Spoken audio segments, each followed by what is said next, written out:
سب سے اولا والا ہمارا نبی، سب سے اولا والا ہمارا نبی۔ الحمدللہ رب العالمین والصلاة والسلام علی خاتم النبیین، اما بعد فاعوذ باللہ من الشیطان الرجیم، بسم اللہ الرحمن الرحیم۔ الصلاة والسلام علیکہ یا رسول اللہ وعلی آلک واصحابک یا حبیب اللہ۔ الصلاة والسلام علیکہ یا نبی اللہ وعلی آلک واصحابک یا نور اللہ۔ مدنی چینل کے ناظرین، پروگرام عشق رسول صلی اللہ علیہ وسلم کے رنگ میں آپ کو مرحبا کہتے ہیں۔ آئیے درود پاک کی فضیلت کو شامل پروگرام کرتے ہیں۔ اللہ کے پیارے نبی مکی مدنی محمد عربی صلی اللہ تعالی علیہ وسلم کا فرمان عالی شان ہے، قیامت کی دہشتوں اور حساب کتاب سے جلدی نجات پانے والا شخص وہ ہوگا جس نے دنیا میں مجھ پر زیادہ درود پاک پڑھے ہوں گے۔ صلو علی الحبیب صلی اللہ علی محمد صلی اللہ علیہ وسلم، صلاۃ و سلام علیک یا رسول اللہ۔ صحابہ کرام علیہم رضوان، مدنی چینل کے ناظرین، نبی کریم علیہ الصلاۃ والسلام کی بارگاہ میں آپ کی حیات ظاہری میں جس ادب و تعظیم کا مظاہرہ کیا کرتے تھے، اظہار کیا کرتے تھے، بالکل آپ کی حیات ظاہری کے بعد بھی صحابہ کرام علیہم رضوان کا ادب کا، تعظیم کا انداز وہی تھا، کیونکہ صحابہ کرام علیہم رضوان کے نظریات میں یہ شامل تھا کہ جس طرح آقا کی تعظیم حیات ظاہری میں لازم ہے، اسی طرح حیات ظاہری کے بعد بھی لازم ہے، کیونکہ انہوں نے نبی کریم علیہ الصلاۃ والسلام کے یہ ارشادات سنے تھے کہ پیارے آقا علیہ الصلاۃ والسلام نے فرمایا کہ اللہ کے نبی قبروں میں حیات یعنی زندہ ہوتے ہیں۔ عالم برزخ میں جانے کے بعد اگرچہ امت کے لیے نبی کریم علیہ الصلاۃ والسلام یا انبیاء کرام کا پردہ ہو گیا ہے، مگر انبیاء کرام علیہ الصلاۃ والسلام اپنی قبروں میں حیات ہیں۔ صحابہ کرام نبی پاک کی بارگاہ میں جب حاضر ہوا کرتے تھے، یعنی آپ کے مزار پر انوار پر، قبر شریف پر، تو وہ نبی کریم علیہ الصلاۃ والسلام کے لیے جس طرح انداز اختیار کیا کرتے تھے، اس سے امت کو نبی پاک کی بارگاہ کی حاضری کے آداب بھی پتہ چلتے ہیں۔ آج ہم بات کریں گے نبی کریم علیہ الصلاۃ والسلام کے بارے میں عقیدہ حیات کے حوالے سے۔ اعلیٰ حضرت رحمۃ اللہ تعالیٰ علیہ اپنے شعر میں فرماتے ہیں، تو زندہ ہے واللہ، تو زندہ ہے واللہ، میرے چشم عالم سے چھپ جانے والے۔ ہماری نگاہ میں نہیں ہے، ہم بظاہر نہیں دیکھ پا رہے، مگر آقا صلی اللہ تعالی علیہ وآلہ وسلم زندہ ہیں۔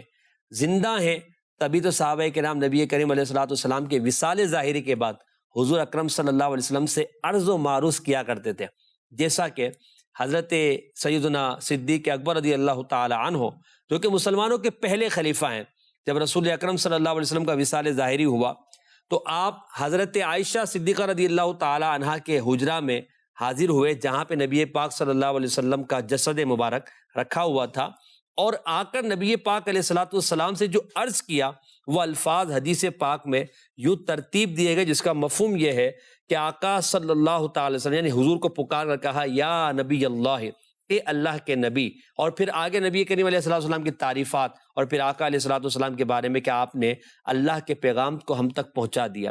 تو یہ جو انداز ہے نبی پاک کی بارگاہ میں جا کر یا نبی اللہ کہنا اور نبی پاک علیہ الصلوۃ والسلام کی وہاں تعریف کرنا، یہ بتاتا ہے کہ صحابہ یہ عقیدہ رکھتے ہیں کہ نبی کریم علیہ الصلوۃ والسلام اس دنیا کے بعد یعنی جب عالم برزخ میں گئے ہیں تو وہاں بھی آپ صلی اللہ تعالی وسلم حیات ہیں، اور یہ حیات یہ یقیناً دنیا کی زندگی سے زیادہ بہتر ہے۔ تو زندہ ہے واللہ، تو زندہ ہے واللہ، میری چشم عالم سے چھپ جانے والے۔ عاشقان رسول یقیناً یہی عقیدہ سلفاً و خلفاً رکھتے ہیں، اسلاف کا بھی یہی عقیدہ ہے کہ انبیاء کرام علیہ الصلوۃ والسلام اپنی قبروں میں زندہ ہے۔ ایک عاشق کو جب یہ تصور بنتا ہے کہ ہم نبی کریم علیہ الصلوۃ والسلام کی بارگاہ میں درود و سلام بھیج رہے ہیں، نبی پاک سے عرض و معروض کر رہے ہیں، نبی پاک کی بارگاہ میں استغاثہ کر رہے ہیں، اور وہ یہ ذہن بناتا ہے کہ آقا علیہ الصلوۃ والسلام ہماری اس فرمان، ہماری اس فریاد کو سن رہے ہیں، ہمارے ان باتوں کو جانتے ہیں، اور اسی کو عقیدہ حاضر و ناظر بھی کہا جاتا ہے۔ تو یہ امت کا سلفاً و خلفاً عقیدہ ہے۔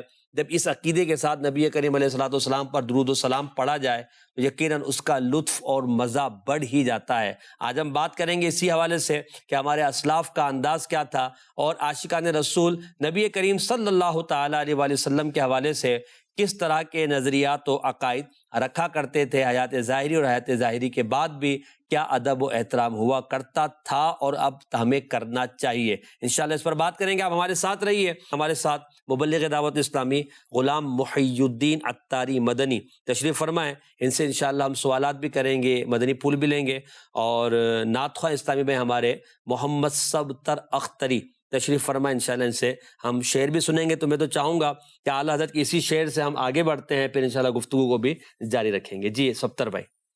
تو زندہ ہے واللہ، تو زندہ ہے واللہ، تو زندہ ہے واللہ، تو زندہ ہے واللہ، تو زندہ ہے واللہ، تو زندہ ہے واللہ، میری چشم عالم سے چھپ جانے والے، میری چشم عالم سے چھپ جانے والے۔ سبحان اللہ سبحان اللہ، کیا بات ہے۔ اعلیٰ حضرت رحمۃ اللہ تعالیٰ علیہ نے ہمیں عقیدہ بھی بیان کیا۔ غلام محی الدین بھائی، نبی کریم علیہ الصلوۃ والسلام کے حوالے سے یہ جو ہم عقیدہ بیان کرتے ہیں، اس حوالے سے آپ کچھ ارشاد فرمائیے گا۔ بسم اللہ الرحمن الرحیم۔ تو زندہ ہے واللہ، تو زندہ ہے واللہ، میری چشم عالم سے چھپ جانے والے۔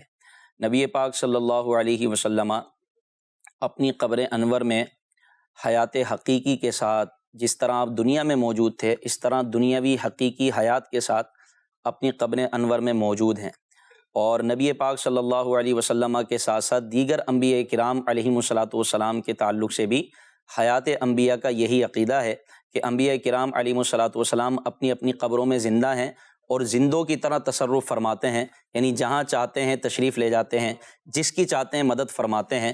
یہ حیات انبیاء کے تعلق سے اہل سنت کا عقیدہ ہے۔ تو نبی پاک صلی اللہ علیہ وسلم کا زندہ ہونا، حیات ہونا، یہ دیگر انبیاء کرام علیہم الصلوۃ والسلام کا حیات ہونا، یہ قرآن و حدیث سے ثابت ہے۔ صحیح، حدیث پاک میں آیا کہ الانبیاء احیاء فی قبورہم، واہ واہ، کہ تمام انبیاء اپنی قبروں میں زندہ ہیں، اور کیسے زندہ ہیں؟ یصلون، کہ وہ نماز پڑھتے ہیں۔ سبحان اللہ۔ نبی پاک صلی اللہ تعالیٰ علیہ وسلم نے صحابہ کرام سے ارشاد فرمایا کہ جمعۃ المبارک کا دن یہ سید الایام ہے، دنوں کا سردار ہے۔ فرمایا کہ یہ حاضری کا دن ہے، اچھا، فرشتے اس میں حاضر ہوتے ہیں اور تم میں جو درود پڑھتا ہے اس کا درود مجھ تک پہنچاتے ہیں۔ واہ واہ، تو جمعے کے دن بڑے اہتمام کے ساتھ درود پاک کا حکم ارشاد فرمایا گیا کہ جمعے کے دن درود پاک کی کثرت کرو، جی، کہ یہ حاضری کا دن ہے، فرشتے حاضر ہوتے ہیں، اور فرشتوں کے آنے کا مقصد یہ ہوتا ہے کہ جو درود پاک پڑھے اس کا درود نبی پاک صلی اللہ علیہ وسلم کی بارگاہ میں پہنچائیں۔ واہ واہ، تو یہ ایک اہتمام ہوتا ہے درود پاک پڑھنے والوں کے لیے کہ ان کا درود بارگاہ رسالت میں پیش ہوتا ہے۔ ٹھیک، صحابہ کرام نے عرض کی یا رسول اللہ صلی اللہ علیہ وسلم، کیا یہ درود آپ کے وصال کے بعد بھی پیش ہوگا؟ جب آپ دنیا میں نہیں ہوں گے، آپ پردہ فرما جائیں گے؟ تو پھر نبی پاک صلی اللہ علیہ وسلم نے ارشاد فرمایا ان اللہ حرم علی الارض ان تأکل اجساد الانبیاء، واہ واہ، اللہ نے زمین پر یہ حرام کر دیا ہے کہ وہ نبی کے جسموں کو کھائیں۔ ہائے ہائے، فنبی اللہ حی یرزق، بس اللہ کا نبی زندہ ہوتا ہے، اس کو رزق بھی دیا جاتا ہے۔ سبحان اللہ، نبی پاک صلی اللہ علیہ وسلم کی ایک اور حدیث پاک ہے، آپ فرماتے ہیں کہ جب میں معراج کی رات میں موسیٰ علیہ الصلوۃ والسلام کی قبر پہ سے گزرا، میں نے دیکھا وَهُوَ قائم یصلی، اللہ وہ اپنی قبر میں کھڑے ہو کر نماز پڑھ رہے ہیں۔ سبحان تو یہ اللہ، نماز پڑھنا، کھڑے ہونا، یہ وہ اوصاف ہیں جو اللہ تعالیٰ زندوں کو عطا فرماتا ہے۔ سبحان اللہ، اور پھر آپ دیکھیں کہ قرآن مجید میں نبی پاک صلی اللہ علیہ وسلم کے متعلق جو ہم حیات کا، زندہ ہونے کا عقیدہ بیان کر رہے ہیں، تو یہ قرآن و حدیث سے ثابت ہے۔ قرآن پاک میں اللہ نے شہداء کے بارے میں ارشاد فرمایا کہ جو اللہ کی راہ میں مارے جائیں ان کو تم مردہ نہ کہو اور نہ گمان کرو، سوچنے کا بھی منع فرمایا کہ وہ نہ ان کے بارے میں یہ کہو کہ وہ مردہ ہیں اور نہ اس بارے میں یہ سوچو کہ وہ مردہ ہیں، بلکہ فرمایا بلکہ وہ زندہ ہیں، تمہیں شعور نہیں، بلکہ وہ زندہ ہیں، ان کو رزق دیا جاتا ہے۔ تو یہاں ایک سوچنے کی، غور کرنے کی بات ہے کہ جو امتی راہ خدا میں لڑے اور اللہ تبارک و تعالیٰ کے دین کو اعلاء کلمہ حق کے لیے وہ آگے بڑھے، اور اپنی جان دے دے اللہ کی بارگاہ میں تو وہ شہید کہلاتا ہے. اور شہید کے بارے میں متفقہ یہ عقیدہ ہے کہ وہ اپنی اپنی قبروں میں زندہ ہیں. تو جو شہید ہے، کلمہ پڑھنے والا ہے، وہ اگر راہ خدا میں اپنی جان دے دے تو قرآن اس کے بارے میں کہہ رہا ہے وہ زندہ ہے. تو جس کا کلمہ پڑھا ہے کیا وہ نبی زندہ نہ ہوں گے؟ سبحان اللہ. تمام انبیاء حیات ہیں، اپنی اپنی قبروں میں زندہ ہیں. اور انبیاء کی حیات شہداء کی حیات سے بہت اعلیٰ ہے. واہ واہ. شہیدوں کا دنیا سے جانے کے بعد ان کا ترکہ بھی بڑھتا ہے، ان کی وراثت بھی تقسیم ہوتی ہے، ان کی ازواج عدت گزارنے کے بعد نکاح بھی کر سکتی ہیں. لیکن انبیاء کی حیات ایسی ہے کہ وہ دنیا سے چلے جانے کے بعد بھی ایسے زندہ ہیں اپنی اپنی قبروں میں کہ ان کے جانے کے بعد ان کا ترکہ بھی تقسیم نہیں ہوگا. اللہ اللہ. ان کی پاک ازواج دوسرا نکاح بھی نہیں کر سکتی. سبحان اللہ. اس کی محدثین نے وجہ بھی یہ ارشاد فرمائی، کیونکہ انبیاء جس طرح دنیا میں زندہ تھے اسی طرح وہ انتقال کے بعد بھی زندہ ہیں. سبحان اللہ. صرف فرق یہ ہے کہ وہ ہماری آنکھوں سے پوشیدہ ہیں واہ واہ. کیونکہ عالم برزخ ہے، ہم ان کو نہیں دیکھ سکتے لیکن وہ اگر چاہیں تو جلوہ دکھا سکتے. کیا بات ہے. ہیں اسی حالت سے زندہ جس طرح دنیا میں تھے، ہیں اسی حالت سے زندہ جس طرح دنیا میں تھے. ظاہری صورت سے تھی رحلت رسول اللہ کی، ظاہری صورت سے تھی رحلت رسول اللہ کی. کیا بات ہے. بڑی خوبصورت آپ نے احادیث بھی ذکر کی، قرآن پاک کی آیت میں کچھ مزید فرمانا چاہ اعلیٰ حضرت کا میں اشعار سنا دیتا ہوں آپ کو. بالکل سنائیے. انشاءاللہ ہو سکا تو ستر بھائی بھی طرز میں سنائیں گے. جب انبیاء کرام علیہ الصلوۃ والسلام حیات ہیں تو پھر ان کو موت کیوں آئی؟ یعنی موت آپ کی بارگاہ میں حاضر کیوں ہوئی؟ اور کمال کی بات یہ دیکھیں، اللہ تبارک و تعالی ہر نبی کو اختیار دیتا ہے. جی. یہ باقاعدہ روایتوں میں موجود ہے کہ ملک الموت علیہ السلام حاضر ہوتے ہیں انبیاء کرام کی بارگاہ میں اور ان سے اجازت لیتے ہیں کہ حضور کیا آپ دار بقا کی طرف چلنے کے لیے تیار ہیں؟ یعنی موت کی روح قبض کرنے کی اجازت لیتے ہیں ملک الموت علیہ السلام. یہ انبیاء کا مقام ہے کہ اللہ تبارک و تعالی ان کی اجازت سے ملک الموت علیہ الصلوۃ والسلام کو حکم دیتا ہے کہ ان کی روح قبض کی جائے اور وہ دنیا سے تشریف لے جائیں. تو نبی پاک صلی اللہ تعالیٰ علیہ وسلم یا دیگر انبیاء کرام علیہ الصلوۃ والسلام حیات ہیں تو پھر موت کیوں آئی؟ اعلیٰ حضرت رحمۃ اللہ تعالیٰ علیہ اس کا جواب دیتے ہوئے ارشاد فرماتے ہیں کہ انبیاء کرام علیہ الصلوۃ والسلام کو جو موت آتی ہے، ان پر جو موت طاری ہوتی ہے، جو وہ دنیا سے تشریف لے جاتے ہیں، یہ اللہ کے وعدے کی تصدیق کے لیے کہ اللہ تبارک و تعالیٰ کا وعدہ ہے کل نفس ذائقۃ الموت، ہر نفس کو موت کا ذائقہ چکھنا ہے. جو یہاں دنیا میں آیا اس کو دنیا سے جانا ہے. جی. اس وعدہ الہیہ کی تصدیق کے لیے آنے واحد لمحے بھر کے لیے ان پر موت طاری ہوتی ہے. اللہ اکبر. اور جیسے ہی وہ قبر انور میں جاتے ہیں، جیسے ہی ان پر موت کا یہ نزع کا عالم ختم ہوتا ہے، اس کے بعد فوراً ہی اللہ تبارک و تعالیٰ ان کو دوبارہ وہ زندگی عطا فرماتا ہے. سبحان اللہ. اس کو ہم حیات حقیقی سے تعبیر کرتے ہیں. سیدی امام علیہ سنت اعلیٰ حضرت رحمۃ اللہ تعالیٰ علیہ اسی یوں سمجھیں سبق کو اور اس قانون کو اور اس عقیدے کو اپنے اشعار میں یوں ارشاد فرماتے ہیں، انبیاء کو بھی اجل آنی ہے. واہ اجل مانے موت. انبیاء کو بھی اجل آنی ہے مگر ایسی کہ فقط آنی ہے. فقط آنی کا مطلب لمحے بھر کے لیے. سبحان اللہ. پھر اسی آن کے بعد ان کی حیات مثل سابق وہی جسمانی ہے. کیا بات. فرمایا روح تو سب کی ہے زندہ ان کا جس میں پرنور بھی روحانی ہے. اللہ اللہ. اس کی ازواج کو جائز ہے نکاح، اس کا ترکہ بٹے جو فانی ہے. ہائے ہائے ہائے. یعنی نبی پاک صلی اللہ علیہ وسلم کی حیات پھر سے مثل سابق جسمانی ہے. کیا بات. تمام انبیاء حیات حقیقی کے ساتھ موجود ہیں. اور میں لفظ ٹو لفظ سیدی اعلیٰ حضرت رحمۃ اللہ تعالیٰ علیہ نے جو عقیدہ بیان کیا ہے میں وہ چاہوں گا بالکل لفظ ٹو لفظ وہ عقیدہ بیان کروں. سیدی اعلیٰ حضرت امام علیہ سنت فرماتے ہیں رسول اللہ صلی اللہ علیہ وسلم اور تمام انبیاء کرام حیات حقیقی دنیاوی روحانی اور جسمانی سے زندہ ہیں. واہ واہ. اپنے اپنے مزارات میں نمازیں پڑھتے ہیں، ہائے ہائے. روزی دیے جاتے ہیں، جہاں چاہے تشریف لے جاتے ہیں، زمین و آسمان کی سلطنت میں جیسے چاہے تصرف فرماتے ہیں. کیا بات ہے. واہ واہ. انبیاء کو بھی اجل آنی ہے مگر ایسی کہ فقط آنی ہے.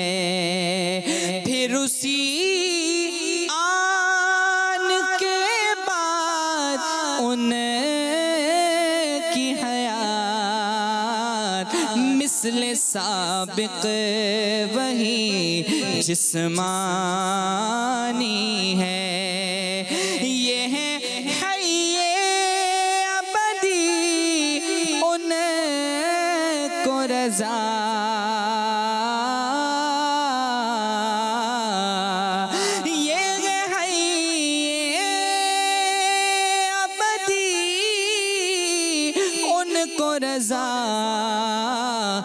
صدق وعدہ کی قضا مانی ہے، مگر ایسی کہ فقط آنی ہے۔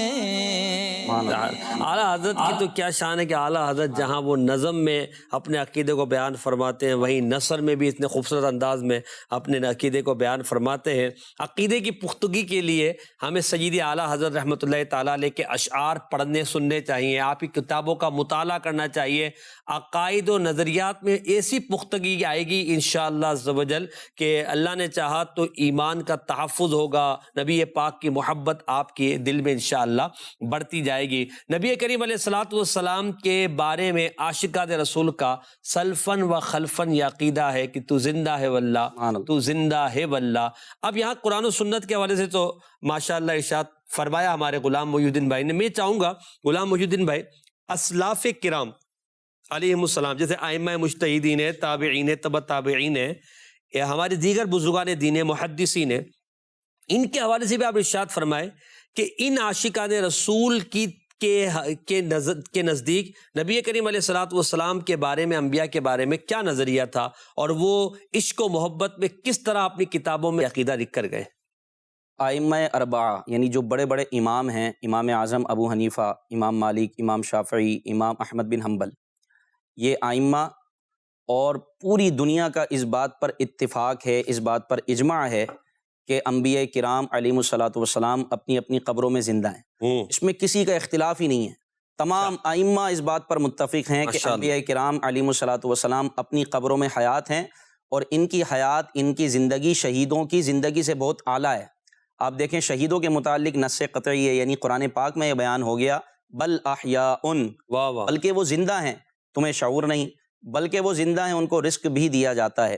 تو انبیاء کرام علیہم الصلوۃ والسلام کے متعلق پوری دنیا کا اس پر اتفاق ہے، تمام عاشقان رسول کا، ائمہ اربعہ کا بطور خاص اس پر اتفاق ہے کہ انبیاء کرام علیہم الصلوۃ والسلام حیات ہیں۔ امام مالک رحمۃ اللہ تعالیٰ علیہ کے متعلق میں عرض کرتا ہوں، کیونکہ آپ ساکن مدینہ ہیں، مدینہ میں رہنے والے ہیں، اس طور پر آپ بڑے نمایاں ہیں اور بڑے ہی آپ ممتاز ہیں کہ آپ مدینہ منورہ میں رہنے والے تھے، گنبد خضرا کے سائے میں حضور کے قرب میں بیٹھ کر درس حدیث پڑھایا کرتے تھے، سبحان اللہ، درس حدیث دیا کرتے تھے، حدیثیں پڑھایا کرتے تھے، آپ کا بڑا مقام ہے۔ امام مالک رحمۃ اللہ تعالیٰ علیہ کے پاس ایک مرتبہ خلیفہ آیا، آپ مسجد نبوی شریف میں موجود تھے، جی، تو گفتگو کرتے وقت خلیفہ کی آواز بلند ہو گئی، تو امام مالک رحمۃ اللہ تعالیٰ علیہ نے فرمایا کہ اے خلیفہ آواز دھیمی کرو، آواز نیچے کرو، کیا تم نبی پاک صلی اللہ علیہ وسلم کی بارگاہ کا ادب نہیں جانتے؟ اللہ حضور علیہ الصلوۃ والسلام کے روزے کا، حضور کی بارگاہ کا ادب اب بھی اسی طرح ہے جس طرح آپ کی زندگی میں تھا۔ سبحان اللہ۔ تو خلیفہ نے جب آپ کا یہ جلال بھرا جملہ سنا، آپ نے بڑے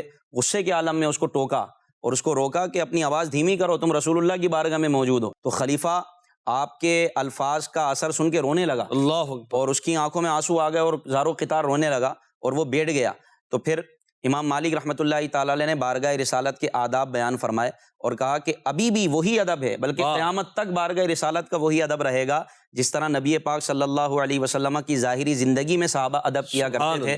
اور امام مالک کے بارے میں آتا ہے، آپ یہ ناپسند فرماتے کہ کوئی یہ کہے کہ میں رسول اللہ صلی اللہ علیہ وسلم کی قبر کی زیارت کر کے آیا ہوں، یعنی جو بھی بارگاہ رسالت میں حاضر ہوتا، مدینہ منورہ میں حاضر ہوتا، تو یوں نہ کہا جائے کہ میں قبر انور کی زیارت کر کر آیا ہوں، کیا میں حضور کے روزے کی زیارت کر کے آیا ہوں، بلکہ وہ یہ کہے، آپ اس کو پسند فرماتے تھے اور کہتے تھے یہ کہا کرو کہ میں رسول اللہ کی بارگاہ سے آیا ہوں۔ اچھا، یہ کیوں کہا کرتے تھے؟ اس کی وجہ کیا؟ اس کی وجہ محدثین نے بیان فرمائی، علماء نے بیان فرمائی۔ اس کی وجہ صرف یہ تھی کہ امام مالک کا یہ عقیدہ تھا کہ رسول اللہ اپنی قبر میں زندہ ہے۔ سبحان اللہ۔ یہ زیارت کا لفظ کہ میں قبر کی زیارت کر کر آیا ہوں، میں فلاں کی زیارت کر کر آیا ہوں، یہ عموماً جو ہے نا، جو زندہ نہ ہو ان کے بارے میں بولا جاتا ہے، میں فلاں کی قبر کی زیارت، یہ آپ کے عشق کا معیار تھا نا، اتنے بڑے امام ہیں، آپ اس بات کو ناپسند کرتے کہ کوئی یوں کہے کہ میں رسول اللہ کے روزے کی زیارت کر کے آیا ہوں، میں حضور کی قبر کی زیارت کر کے آیا ہوں، بلکہ فرماتے یہ کہا کرو کہ میں حضور کی زیارت کر کے آیا ہوں اس لیے کہ میرا نبی زندہ ہے۔ کیا بات ہے۔ خطرہ ہے بہت سخت یہاں پہ ادبی کا، خطرہ ہے بہت سخت یہاں پہ ادبی کا، سانس بھی کہ دربار نبی ہے، لے سانس بھی آہستہ کہ دربار نبی ہے۔ کیا بات ہے۔ یہ آداب، یہ عاشقان رسول کے انداز، کیا بات ہے، یہ ناز، یہ انداز ہمارے نہیں ہوتے، جولی میں اگر ٹکڑے تمہارے نہیں ہوتے۔ یہ اللہ والے، اللہ پاک جو ہے نا عاشقوں کو، غلاموں کو، محبت کرنے والوں ہی کو عنایت فرماتا ہے۔ ایک اور اقبال عظیم صاحب کے جو شاعر ہیں ان کا بھی اس طرح کا شعر ہے نا، وہ آہستہ چل والا ہے، کیا ہے وہ اس کا کوئی اگر شعر یاد ہو؟ ہاں، ظاہر کوئے جنہ، یہ بھی پڑھی دینا، مدینہ مدینہ۔ سبحان اللہ۔ ظاہر کوئے جنا آہستہ چل، دیکھ آیا ہے کہاں آہستہ چل، ظاہر کوئے جنا آہستہ چل۔ مزید انشاءاللہ میں آپ کو اسلاف کے بارے میں کچھ پوچھوں گا، میں چاہتا ہوں کچھ کالز بھی لے لی جائے۔ جی بتائیے، کچھ کالز ہیں تو وہ شامل کر دیجیے گا۔ کیا عشق رسول کے لیے صحابہ کرام سے بھی محبت کرنا ضروری ہے؟ بالکل ضروری ہے، یعنی جو نبی پاک سے محبت کرے اور صحابہ سے محبت نہیں کرے تو عاشق رسول ہو نہیں سکتا۔ بلکہ ایک حدیث پاک میں نبی کریم علیہ الصلوۃ والسلام نے واضح فرمایا کہ میرے صحابہ کو میرے بعد نشانہ نہ بناؤ، یعنی ان کے لیے زبان سے برے الفاظ نہ کہو۔ جو ان سے محبت کرے گا تو میری وجہ سے محبت کرے گا، جو ان سے بغض رکھے گا تو میری وجہ سے بغض رکھے گا، جو ان کو ایذا دے گا تو وہ مجھے ایذا دے گا، اور جو مجھے ایذا دے گا اس نے اللہ پاک کو ایذا دی۔ تو یہ تو واضح ہے، یعنی نبی کریم علیہ الصلوۃ والسلام کی محبت کا دعویٰ کرے، صحابہ کرام کی محبت دل میں نہ ہو، اہل بیت اطہار کی دل میں محبت نہ ہو، یا صحابہ کرام علیہ رضوان کے بارے میں کمزور باتیں کہے، کمزور باتیں کہنے والوں کے ساتھ اٹھتا بیٹھتا رہے، تو ایسی جو محبت کا دعویٰ کرنے والے ان کا عشق رسول یعنی کہیں مضبوط نہیں ہے۔ مضبوط تبھی ہوگا، نبی پاک نے فرما دیا کہ صحابہ سے جو محبت ہوگی وہ نبی پاک کی وجہ سے ہوگی، تو نبی پاک کی وجہ سے صحابہ سے محبت کی جائے گی، نبی پاک کی وجہ سے اہل بیت سے محبت کی جائے گی، نبی پاک کی وجہ سے مدینے سے محبت کی جائے گی، اور نبی پاک ہی کی وجہ سے ہم مکہ مکرمہ سے محبت کرتے ہیں کہ حضور صلی اللہ تعالی علیہ وسلم کا ان سب چیزوں سے تعلق رہا ہے۔ تو معیار محبت ذات مصطفیٰ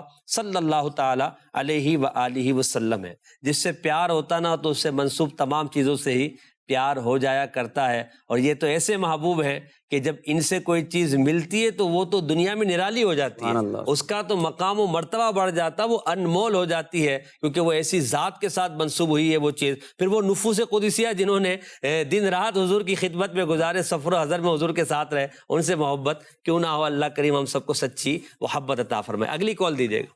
اسلامی بھائی سے عرض ہے کہ یہ کلام ہمیں سنا دیں۔ عرش حق ہے مسند رفعت رسول اللہ کی۔ جی جزاک اللہ خیرہ۔ انشاءاللہ کچھ اشعار اس کے بھی لیں گے۔ صلو علی الحبیب صلی اللہ تعالی علی محمد صلی اللہ تعالی وسلم۔ ہم بات کر رہے تھے تو زندہ ہے واللہ، تو زندہ ہے واللہ، اس بارے میں عاشقان رسول جب اس موضوع کو سنتے ہیں غلام محی الدین بھائی تو یقیناً ایمان تازہ ہو جاتا ہے، کیونکہ جو نبی پاک علیہ الصلوۃ والسلام کی شان بیان ہوتی ہے نا، تو نبی پاک کی شان جب بیان ہو تو عشق والوں کے عشق میں بھی اضافہ ہوتا ہے، محبت میں بھی اضافہ ہوتا ہے، اور ان کی یوں سمجھے کہ روح خوش ہو جاتی ہے، وہ جھومنے لگتے ہیں، دل اندر سے جھومنے لگتا ہے کہ آقا کی شان بیان ہو رہی ہے۔ مزید آپ ائمہ کرام کے حوالے سے بتا رہے تھے، کیا فرمائیں؟ ائمہ شافعیہ، ان میں امام جلال الدین سیوطی شافعی رحمۃ اللہ تعالی علیہ، 9ویں صدی ہجری کے مجدد، انہوں نے مستقل ایک رسالہ تصنیف کیا ہے جس میں نبی پاک صلی اللہ علیہ وسلم کی حیات، انبیاء کی حیات کو ثابت کیا ہے، اور یہ خود اتنے بڑے امام ہیں، امام سیوطی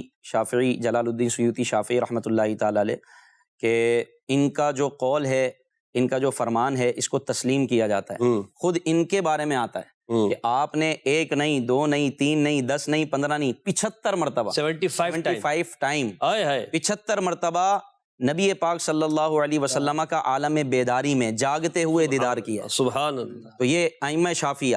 اچھا، ائمہ حنفیہ، جتنے بھی ائمہ حنفیہ ہیں، یعنی جو حنفی امام اعظم ابو حنیفہ رحمۃ اللہ تعالی علیہ کے فالوورز ہیں، ان کو مانتے ہیں، ان سب میں اس بات پر اتفاق ہے کہ نبی پاک صلی اللہ علیہ وسلم زندہ ہیں، اپنی قبر میں حیات حقیقی کے ساتھ موجود ہیں، جہاں چاہتے ہیں تصرف فرماتے ہیں۔ کیا بات ہے۔ امام اعظم رحمۃ اللہ تعالی علیہ کے بارے میں آتا ہے، آپ کے شاگرد اور آپ سے محبت کرنے والے آپ کے بارے میں بیان کرتے ہیں، یہ جب بھی بارگاہ رسالت میں حاضر ہوئے واہ واہ، اور انہوں نے نبی پاک صلی اللہ علیہ وسلم کی بارگاہ میں سلام پیش کیا تو وہاں سے جواب آیا وعلیک السلام، حضور علیہ الصلوۃ والسلام آپ کو جواب ارشاد فرمایا۔ سبحان اللہ۔ اسی طرح خواجہ معین الدین چشتی اجمیری رحمۃ اللہ تعالی علیہ، ان کے متعلق آتا ہے کہ آپ نے نبی پاک صلی اللہ علیہ وسلم کی بارگاہ میں سلام پیش کیا تو سلام کا جواب آیا وعلیک السلام یا معین الدین، ہائے ہائے، اے دین کے مددگار۔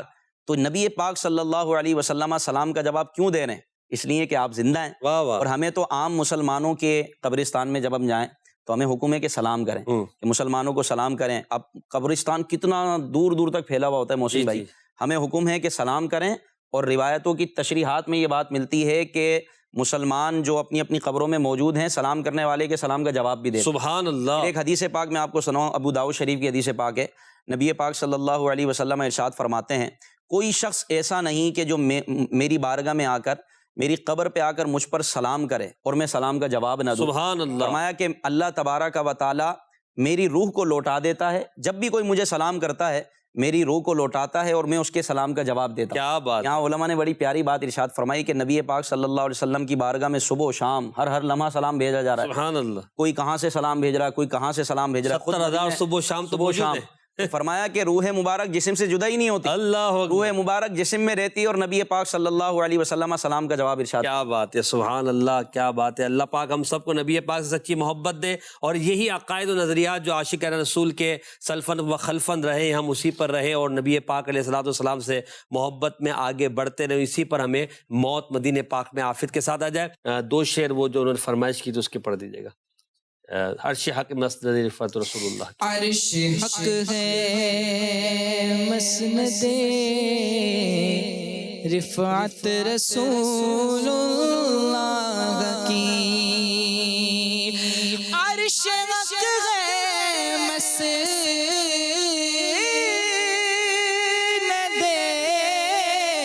رفعت رسول اللہ کی، دیکھنی ہے حشر میں عزت رسول اللہ کی، دیکھنی ہے حشر میں عزت رسول اللہ کی، قبر میں لہرائیں گے تا حشر چشم نور کے، قبر میں لہرائیں گے تا حشر چشم نور کے، جلوہ فرما ہوگی جب طلعت رسول اللہ کی، جلوہ فرما ہوگی جب طلعت رسول اللہ کی۔ ماشاءاللہ۔ کال دیجیے گا۔ میرا سوال آپ سے یہ کہ سیدنا امیر معاویہ رضی اللہ تعالیٰ عنہ کے عشق رسول پر بھی کچھ ارشاد فرما دیں۔ صرف ایک بات عرض کرتا ہوں، امیر معاویہ رضی اللہ تعالیٰ عنہ کی عشق رسول پر یہ سب سے بڑی دلیل ہے کہ انہوں نے نبی کریم علیہ الصلوۃ والسلام کے تبرکات کو اپنے پاس ادب و احترام کے ساتھ نہ صرف رکھا بلکہ وصیت فرمائی کہ جب میرا انتقال ہو جائے تو ان تبرکات کو، یعنی منہ مبارک کو، ناخن مبارک کے تراشے کو میرے ساتھ کفن میں رکھ دیا جائے، اور پھر مجھے اللہ ارحم الراحمین کی رحمت کے حوالے کر دیا جائے۔ حضرت امیر معاویہ رضی اللہ تعالیٰ نبی پاک علیہ الصلوۃ والسلام کے اہل بیت کا، آپ کے اصحاب کا بڑا ادب کرنے والے تھے، تبرکات کا بڑا ادب کرنے والے تھے، تو یہ آپ کے عشق رسول صلی اللہ علیہ وسلم کی ایک بہت بڑی عشق رسول کی ایک دلیل یہ بھی ہے نا، ایک تو یہ ہے کہ ہم خود کہیں کہ نبی پاک صلی اللہ علیہ وسلم سے ہم محبت کرتے ہیں، اور خود سرکار فرمائے کہ میں ان سے محبت کرتا ہوں۔ امیر معاویہ رضی اللہ تعالیٰ عنہ وہ ہیں کہ آپ کی ہمشیرہ ہیں، آپ کی بہن ہیں ام حبیبہ رضی اللہ تعالیٰ عنہ، یہ نبی پاک صلی اللہ علیہ وسلم کی زوجہ ہیں، ہماری والدہ ہیں، ام المومنین، مومنین کی ماں ہیں حضرت ام حبیبہ۔ یہ ایک مرتبہ حضرت امیر معاویہ رضی اللہ تعالیٰ عنہ کے ساتھ بیٹھی ہوئی تھیں، غالباً سر آپ کا سوار رہی تھی، کنگھی کر رہی تھی بال میں، ان کے بالوں میں کنگھی کر رہی تھی، تو نبی پاک صلی اللہ علیہ وسلم تشریف لائے اور کہا اے ام حبیبہ کیا تم معاویہ سے محبت کرتی ہو؟ سبحان اللہ، عرض کی جی ہاں آقا، یہ میرے بھائی ہیں، میں ان سے محبت کرتی ہوں۔ حضور نے ارشاد فرمایا میں بھی ان سے محبت کرتا ہوں۔ سبحان اللہ، واہ وہ واہ۔ جس سے روٹھ جائے تو رسول اس سے روٹھ جائے، نبی سے اس طرح کی ہے قرابت معاویہ، ہے جن کی خواہر عزیز جملہ مومنوں کی ماں، بڑی شرف مآب ہے نجابت معاویہ، تبرکات مصطفیٰ لحد کے واسطے چنے، عقیدے کا چراغ ہے وصیت معاویہ، عقیدے کا چراغ ہے وصیت معاویہ۔ انشاءاللہ انشاءاللہ اللہ پاک تمام صحابہ و اہل بیت کا ادب ہمیں عطا فرمائے۔ اگلی کال۔ 70 بھائی ہمارے ہاں، اس منقبت سے بڑی مشہور ہے ماشاءاللہ، اللہ ان کو بھی برکت عطا فرمائے، حضرت معاویہ کا فیضان ان کو عطا سبحان فرمائے۔ اللہ، آمین۔ اگلی کال۔ سوال یہ ہے میرا کہ حیات النبی کا عقیدہ رکھنا کیسا ہے؟ بالکل جو ہم بیان کر رہے ہیں تو اس کا مطلب عقیدہ رکھنا درست ہے، اور تسلفاً و خلفاً کا شروع سے صحابہ کا، تابعین کا، تبع تابعین کا، سب کا یہ عقیدہ ہے، تو بالکل یہ عقیدہ رکھنا ہے، اور یہی عقیدہ اہل سنت و جماعت کا عقیدہ ہے۔ اگلی کال۔ ماشاء اللہ، پروگرام عشق رسول کے رنگ جاری و ساری ہے۔ نعت خواں اسلامی وائس عرض کے یہ کلام سنا دیجیے۔ گناہوں کی نہیں جاتی ہے عادت یا رسول اللہ۔ جزاک اللہ خیر، اللہ پاک آپ سب کو برکت عطا فرمائے۔ آپ نے کالز کی، جن کی کال شامل نہ ہو سکے وہ ناراض بھی نہ ہو، اللہ کریم انہیں بھی دنیا اور آخرت میں اپنی رحمت عطا فرمائے۔ غلام محی الدین بھائی، چونکہ پروگرام کا وقت تقریباً اختتام کی طرف ہے، تقریباً 15 منٹ ہمارے پاس باقی، میں چاہوں گا کہ آپ یہ بھی بیان کریں کہ نبی پاک کے وصال ظاہرے کے بعد اسلاف کا، امت کا نبی پاک علیہ الصلوۃ والسلام کی بارگاہ میں یا نبی پاک علیہ السلام کے لیے اس طرح یعنی آپ سے استغاثہ کرنا، آپ صلی اللہ تعالی وسلم کے لیے کن الفاظ سے آپ کو یاد کرنا، اس کا طریقہ کار کیا رہا ہے؟ تمامی صحابہ کرام علیہم رضوان کا یہ عقیدہ تھا کہ انبیاء کرام علیہم الصلوۃ والسلام حیات ہیں، بطور خاص نبی پاک صلی اللہ علیہ وسلم، اور صرف حیات نہیں بلکہ آپ مدد فرمانے والے ہیں۔ سبحان اللہ۔ لیکن نبی پاک صلی اللہ علیہ وسلم کے وصال ظاہری کے چند عرصے بعد ایک جنگ ہوئی، جنگ یمامہ، جو سیدنا صدیق اکبر رضی اللہ تعالیٰ عنہ کے دور خلافت میں ہوئی، اور اس میں جو مسیلمہ کذاب تھا، جس نے جھوٹا دعویٰ کیا تھا، جو جھوٹا نبی تھا، نبوت کا اس نے دعویٰ کیا، اس کی سرکوبی کے لیے، اس کو ختم کرنے کے لیے سیدنا صدیق اکبر رضی اللہ تعالیٰ عنہ نے ایک لشکر روانہ فرمایا، اور آپ صرف تنہ تنہا آپ تھے، اور سب کو آپ نے روانہ کر دیا اچھا جنگ میں۔ اس وقت حال یہ تھا کہ وہ بھی اپنے آپ کو مسلمان کہتے تھے، یعنی وہ بھی نعرہ تکبیر بلند کرتے تھے۔ جب جنگ شروع ہوئی تو یہاں صحابہ کرام علیہم رضوان بھی نعرہ تکبیر بلند کرتے، اللہ اکبر کے نعرے لگاتے، اللہ کی حمد کرتے۔ کیسے پتہ کیسے اب پتہ نہیں چلتا تھا، کیونکہ وہ بظاہر تو یوں اپنے آپ کو مسلمان ظاہر کرتا تھا، مسیلمہ کذاب، اس کے ساتھ 1 لاکھ سے زائد افراد تھے، اللہ لیکن وہ جھوٹا نبی تھا، مدعی نبوت تھا، لوگ بھی اس کے ساتھ ہو گئے اس کی چرب زبانی کی وجہ سے۔ پھر پوری تفصیل ہے اس کی، جو بتانے کا مقصد یہ ہے کہ اس کے ساتھ جو افراد تھے وہ بھی اللہ اکبر کے نعرے لگا رہے، نعرے تکبیر بلند کر رہے۔ یہاں صحابہ کرام علیہم رضوان سے بھی نعرے تکبیر کی صدائیں بلند ہو رہی، تو حضرت خالد بن ولید رضی اللہ تعالیٰ عنہ نے جب یہ دیکھا تو آپ پریشان ہو گئے کہ آخر یہ امتیاز کیسے رکھا جائے کہ صحیح حقیقی معنوں میں مسلمان کون ہیں اور جو جھوٹے ہیں وہ کون ہیں، فرق کیسے ظاہر ہو۔ تو آپ نے خط بھیجا سیدنا صدیق اکبر رضی اللہ تعالیٰ عنہ کے پاس، ایک تیز رفتار گھڑ سوار کو بھیجا کہ جلدی جاؤ اور مدینے میں یہ ساری صورتحال سیدنا صدیق اکبر رضی اللہ تعالیٰ عنہ کو جا کر بتاؤ۔ آپ نے جب یہ صورتحال دیکھی تو اللہ اکبر، صدیق اکبر عاشق اکبر ہیں، سبحان اللہ۔ سیدنا صدیق اکبر رضی اللہ تعالیٰ عنہ نے ارشاد فرمایا کہ سب کے سب تمام مسلمان یہ نعرہ لگائیں، یا محمدہ، سبحان اللہ، یا محمدہ۔ یہ یا محمدہ، یہ جو درس نظامی کرتے ہیں وہ جانتے ہوں گے، یہ صرف فرق کرنے کے لیے نہیں تھا۔ بعض لوگ ان وسوسوں کا شکار ہوتے ہیں یا بعض یہ کہتے ہوئے سنائی دیتے بھائی یہ فرق کرنے کے لیے تھا صرف۔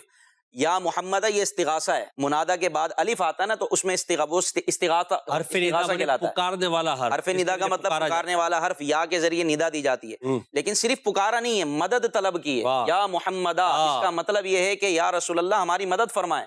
اب تمام صحابہ کرام علیہم رضوان نے مل کر یہ نعرہ لگایا، یا محمدہ۔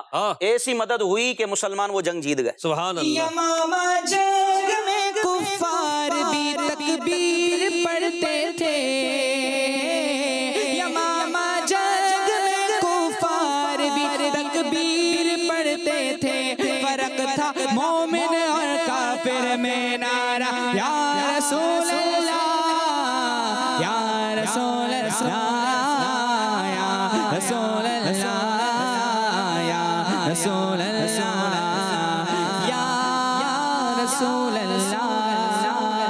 اللہ۔ خلد میں ہوگا ہمارا داخلہ اس شان سے یا رسول اللہ کا نعرہ لگاتے جائیں گے۔ ماشاءاللہ، یہ پکارنا اور یعنی کہ استغاثہ، مدد طلب کرنا، تو یہ آپ نے بتایا کہ صحابہ نے کیا، تمام صحابہ کا عقیدہ واضح حضور کے ہوتا ہے۔ وصال کے بعد صدیق اکبر رضی اللہ تعالیٰ عنہ کے دور خلافت میں، کیا بات! اس سے تمام صحابہ کا عقیدہ واضح ہوتا ہے کہ سب نے مل کر پکارا، اچھا وہ مدینے میں بھی نہیں تھے، مدینے سے دور تھے۔ اللہ اکبر، مدینے سے دور تھے اور دور سے پکارا۔ واہ واہ، تو ابن کثیر نے لکھا ہے وَكَانَ شِعَارُ الْمُسْلِمِينَ یا محمد، کیا بات! اس وقت مسلمانوں کی علامت ہی یا محمدہ کا نعرہ سبحان لگانا۔ اللہ، سبحان اللہ۔ یہی سیدنا صدیق اکبر رضی اللہ تعالیٰ عنہ کیسا عقیدہ دے کر گئے امت کو۔ سیدنا صدیق اکبر رضی اللہ تعالیٰ عنہ عاشق اکبر ہیں اور امت کے محسن ہیں۔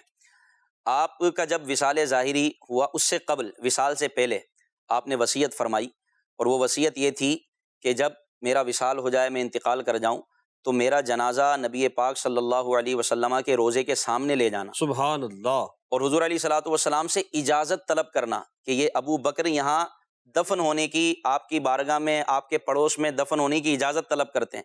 اگر وہاں سے اجازت مل جائے اور جواب آ جائے سبحان اللہ، تو پھر مجھے نبی پاک صلی اللہ علیہ وسلم کے پہلو میں دفن کر دینا، اللہ۔ وگرنہ مجھے جنت البقیع میں لے جانا۔ اس وصیت پر عمل ہوا، اور حضرت سیدنا صدیق اکبر رضی اللہ تعالیٰ عنہ کے وصال کے بعد آپ کے جنازے کو روضہ رسول کے سامنے لے جایا گیا، اور آپ کے شہزادے نے، آپ کے بیٹے نے عرض کی ھذا ابو بکر یستأذن، یا رسول اللہ یہ ابو بکر ہیں اور آپ سے اجازت طلب کرتے ہیں۔ واہ واہ، مدنی چینل کے ناظرین، آپ تقریباً سب سیرت کی کتابوں میں سیدنا صدیق اکبر رضی اللہ تعالیٰ عنہ کی سیرت آپ پڑھیں، اس میں آپ کو یہ وصیت آپ کی ملے گی، اور اس کو بڑے بڑے علماء نے بیان فرمایا جو کہ بالکل مستند ترین ہے۔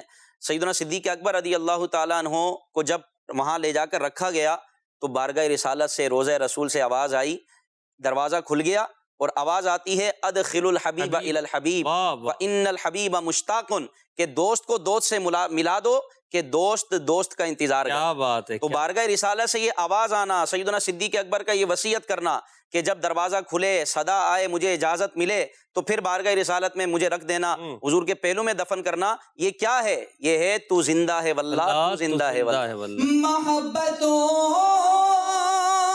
کا صلہ کون ایسے دیتا ہے، محبتوں کا صلہ کون ایسے دیتا ہے،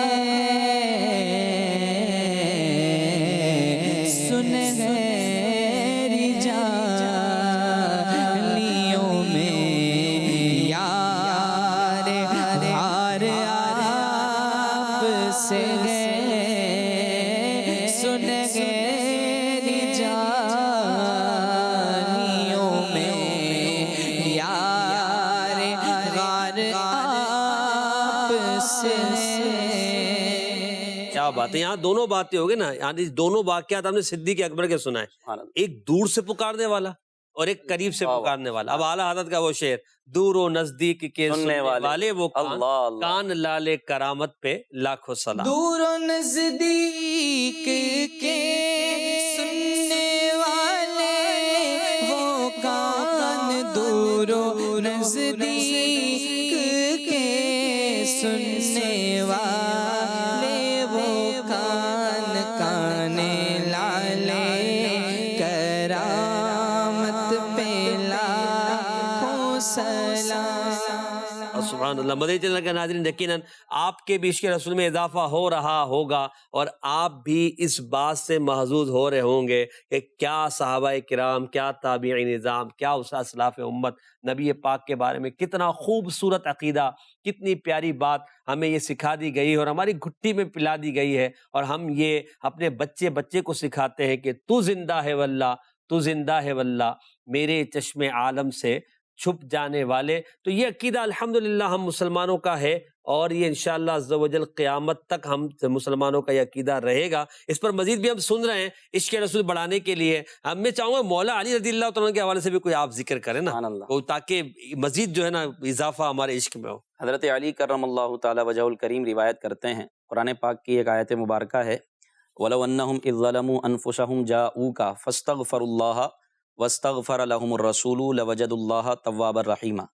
ارشاد فرمایا کہ اگر کوئی اپنی جان پر ظلم کر لے تو اے محبوب وہ آپ کے حضور حاضر ہو. وَلَوْ أَنَّهُمْ إِذ ظَلَمُوا أَنفُسَهُمْ، اپنی جانوں پر کوئی ظلم کر لے، گناہ کر کے اور اپنے آپ کو گناہوں میں ڈال کے کوئی ظلم کر بیٹھے، تو اے محبوب آپ کے حضور حاضر ہوں. جاؤکا، وہ آئیں آپ کے پاس. صحیح. فاستغفر اللہ، اور اللہ سے مغفرت طلب کریں. واستغفر لهم الرسول، اور رسول بھی ان کی سفارش کریں. سبحان اللہ. ان کی سفارش کریں. لوجد اللہ توابا رحیما، تو اللہ کو بہت توبہ قبول کرنے والا، رحم فرمانے والا پاؤ گے. اللہ اللہ. اس آیت کی تفسیر میں حضرت علی کرم اللہ تعالی وجہ الکریم سے یہ روایت موجود ہے. آپ بیان فرماتے ہیں کہ وصال ظاہری کے 3 دن کے بعد ایک اعرابی، ایک دیہاتی دور رہنے والا، وہ حضور علیہ الصلوۃ والسلام کی بارگاہ میں آیا اور روضہ اقدس کی خاک اپنے سر پر ڈالنے لگا اور رونے لگا، اور عرض کی کہ یہ آیت سن کر میں آپ کے پاس آیا ہوں. یا رسول اللہ، میں نے اپنی جان پر ظلم کیا اور یہ آیت میں نے سنی، میں آپ کے پاس آیا، میں اللہ کی بارگاہ میں توبہ کرتا ہوں، اللہ سے میری سفارش کیجئے اور میری مغفرت کروائیے. تو روضہ اقدس سے آواز آتی ہے، قد غفر لک، جا تیری بخشش کر دی گئی. اس روایت کو بیان کرنے والا کوئی اور نہیں بلکہ خود مولا علی کرم اللہ تعالی وجہ الکریم ہے. وہ وصال ظاہری کے 3 دن کے بعد نبی پاک صلی اللہ علیہ وسلم کی بارگاہ میں وہ بدو، وہ اعرابی، وہ دیہاتی حاضر ہوتے ہیں، اور یوں بارگاہ رسالت سے وہ یہ مجدہ پاتے ہیں کہ جا تیری بخشش کر دی گئی. اسی طرح کر کے ستم اپنی جان پر، میں کر کے ستم اپنی جان پر، قرآن سے جاؤ کا پڑھ کر، قرآن سے جاؤ کا پڑھ کر آیا ہوں بہت شرمندہ سا، آیا ہوں بہت شرمندہ سا. سرکار توجہ فرمائے، سرکار توجہ فرمائے. سبحان اللہ. یا غلام الدین بھائی، میں ایک بات سوچ رہا تھا کہ ہم یہ کہ الحمدللہ ہمارا یہ عقیدہ ہے اور ہم بارگاہ رسالت میں حاضر ہوں، یہاں رہیں، کیونکہ ہم نے تو یہ احادیث بھی سنی ہوئی ہے نا. مدنی چلے کے ناظرین بھی غور کریں کہ نبی پاک علیہ الصلوۃ والسلام کی بارگاہ میں امت کے اعمال پیش کیے جاتے ہیں. تو ایک شخص جو یہ عقیدہ رکھتا ہے کہ آقا علیہ الصلوۃ والسلام زندہ ہیں اپنی قبر انور میں، اور ہمارے اعمال حضور کو پیش کیے جاتے ہیں، اور نبی کریم علیہ الصلوۃ والسلام ہمارے احوال سے باخبر ہیں، تو ایک امتی کو کیا چاہیے کہ کیا وہ نبی کریم علیہ الصلوۃ والسلام کو قبر انور میں خوش کرنے کی کوشش کرے، راحت پہنچانے کی کوشش کرے، یا نبی پاک علیہ الصلوۃ والسلام کی نافرمانی کر کے، آپ کی شریعت کو چھوڑ کر، سنتوں سے دور رہ کر، احکامات شرعیہ کو پامال کر کے معاذ اللہ عز و جل نبی کریم علیہ الصلوۃ والسلام کی قبر انور میں جب فرشتے ہمارے اعمال اس طرح کے لے کے جائیں گے، تو ہم کیا سوچتے ہیں کہ ہمیں ہمارے آقا علیہ الصلوۃ والسلام کو خوشی ہوتی ہوگی؟ معاذ اللہ نہیں نا، یقیناً رنج ہوتا ہوگا. تو ایک امتی جو یہ عقیدہ رکھتا ہے اسے کیا چاہیے؟ آقا کو خوش کریں، کیونکہ جو ان کو خوش کرے گا اللہ پاک ان کی صدقے ہمیں دنیا اور آخرت میں خوش فرما دے گا، ہمارے لیے بہتری عطا فرمائے گا. تو یہ عقیدہ ساتھ ہونے کے ہمیں اپنے اعمال کا بھی جائزہ لینا چاہیے کہ جب ہم یہ ذہن بناتے ہیں، یہ نظریہ رکھتے ہیں، تو اپنے اعمال پر بھی غور کریں، اپنے افعال پہ بھی غور کریں، اپنے کردار پہ بھی غور کریں کہ جہاں نظریہ اچھا کرنا ہے وہاں پہ ہمیں اپنے عمل کو بھی اچھا کرنا ہے. عشق رسول دونوں کا تقاضا کرتا ہے. سچا عاشق وہی ہے کہ جس کا عقیدہ بھی اچھا ہو اور جس کا عمل بھی اچھا ہو. اور دعوت اسلامی الحمدللہ عز و جل ہمیں یہی ذہن دے رہی ہے، اور ہمارے عقائد و نظریات کے ساتھ ہمارے اعمال و کردار کو بھی اچھا کرنے کی کوشش کر رہی ہے. ہم اس دینی ماحول سے وابستہ ہو جائیں. اللہ توفیق دے مدنی قافلوں میں سفر کریں. اللہ پاک ہمیں توفیق دے ہم 72 نیک اعمال کا رسالہ لیں، اسے پڑھیں، اسے فل کرنے کی کوشش کریں، اس کی اپلیکیشن کو ڈاؤن لوڈ کر لیں، ہفتہ وار اجتماع جماعت میں تشریف لایا کریں، مدنی مذاکرے میں آئیں، مدنی چینل پہ مدنی مذاکرہ دیکھیں، دعوت اسلامی کے دینی ماحول سے وابستہ ہو کر دینی کام کریں، کتابیں پڑھیں، علم حاصل کریں، ہفتہ وار رسالہ جو مطالعہ کرنے کو امیر اہل سنت دیتے ہیں اس کا مطالعہ کریں۔ یہ ساری چیزیں عشق رسول کو بڑھاتی ہے، ایمان کو تقویت دیتی ہے، تقوی و پرہیزگاری کا ذہن دیتی ہے، گناہوں سے بچنے کا ذہن دیتی ہے، اور انسان کی روحانیت کو مضبوط کرتی ہے۔ اور یقین مانیے اس پرفتن دور میں اسی چیز کی ضرورت ہے کہ ہم اپنی روحانیت کو مضبوط کریں، اور اس تمام کنیکشن کو مضبوط کرنے کے لیے کسی ولی کامل کے دامن سے وابستہ ہو جائیں۔ شیخ طریقت امیر اہل سنت جو سچے عاشق رسول ہیں، ان کے دامن سے وابستہ ہونے والوں کے دلوں میں عشق رسول کی شمع از سر نو فروزہ ہو جاتی ہے، اور وہ بھی عشق رسول میں رونے اور تڑپنے والے بن جاتے ہیں۔ آئیے اس مرد کامل، مرد حق امیر اہل سنت دامت برکاتہم العالیہ کے دامن سے وابستہ ہو جائیں۔ اگر آپ مرید نہیں تو ان کے مرید ہو جائیں، انشاءاللہ عشق رسول میں آپ کے اضافہ ہوگا۔ اللہ کریم ہمیں تمام عقائد و نظریات اہل سنت پر ثابت قدمی عطا فرمائے، اور ہمارے عشق رسول میں روز افزو اضافہ فرمائے، آمین بجاہ خاتم النبیین صلی اللہ تعالی علیہ وآلہ وسلم۔ سب سے اولا والا ہمارا نبی، سب سے اولا والا